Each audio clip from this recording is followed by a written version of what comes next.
Hi viewers, welcome to my channel spider man brand new day movie review. ఈ movie మీద first నా opinion చెప్పాలంటే పర్లేదు, నాకైతే బాగానే నచ్చింది మూవీ. అయితే ఈ మూవీకి మీరు వెళ్ళే ముందు ఎక్కువ అయితే ఎక్స్పెక్ట్ చేయకండి. ఎందుకంటే మూవీలో యాక్షన్ కన్నా ఎక్కువ డ్రామానే ఉంటుంది.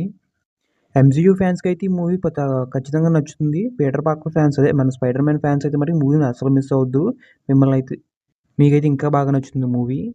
Movie run time 2 hours 30 minutes పైనే ఉన్నా సరే చాలా త్వరగా అయిపోయిన ఫీలింగ్ అయితే వచ్చింది మూవీ నాకు. ఇక ఈ మూవీ 3డీలో చూడండి. అక్కడక్కడ కొన్ని 3డీ ఎఫెక్ట్స్ అయితే చాలా బాగున్నాయి. మీ దగ్గరలో ఉన్న బెస్ట్ 3డీ మూవీ థియేటర్‌కే వెళ్ళండి. అప్పుడే మూవీని ఇంకా బాగా ఎంజాయ్ చేస్తారు. మూవీపై మీ ఎక్స్‌పెక్టేషన్స్ అయితే కొంచెం తగ్గించుకోండి. ఎందుకంటే మూవీలో ఎక్కువ డ్రామా ఉంటుంది యాక్షన్ కన్నా. అయితే ఆ డ్రామా మట్టికి బాగా వర్కౌట్ అయింది. ఇక పర్ఫార్మెన్సెస్ విషయానికొచ్చేస్తే అందరూ అయితే ఎక్సలెంట్‌గా చేశారు వాళ్ళ యాక్టింగు. ఎవరి రోల్‌కి వాళ్ళు సరిగ్గా చేశారు యాక్టింగు. ఈ మూవీ మనం కంప్లీట్‌గా స్పైడర్ మ్యాన్‌ని చూస్తాము. అంటే ఈ మూవీ మొత్తం స్పైడర్ మ్యాన్ గురించి కాదు, పీటర్ పార్కర్ గురించి. నో వే హోమ్ తర్వాత పీటర్ పార్కర్ లైఫ్ ఎలా మారిందా అని. ఇక ఒక్క ముక్కలో ఈ మూవీ గురించి చెప్పాలంటే మాత్రం ఇట్స్ ఏ గుడ్ మూవీ. ఇంకా క్లారిటీగా చెప్పాలంటే ఇది స్పైడర్ మ్యాన్ మూవీ కాదు, Peter Parker movie. MCU fans, Peter Parker fans అయితే మూవీని అసలు మిస్ అవ్వద్దు. మీరైతే బాగా ఎంజాయ్ చేస్తారు ఈ మూవీని. ఫైనల్‌గా దట్స్ ఇట్. ఇదో గుడ్ మూవీ.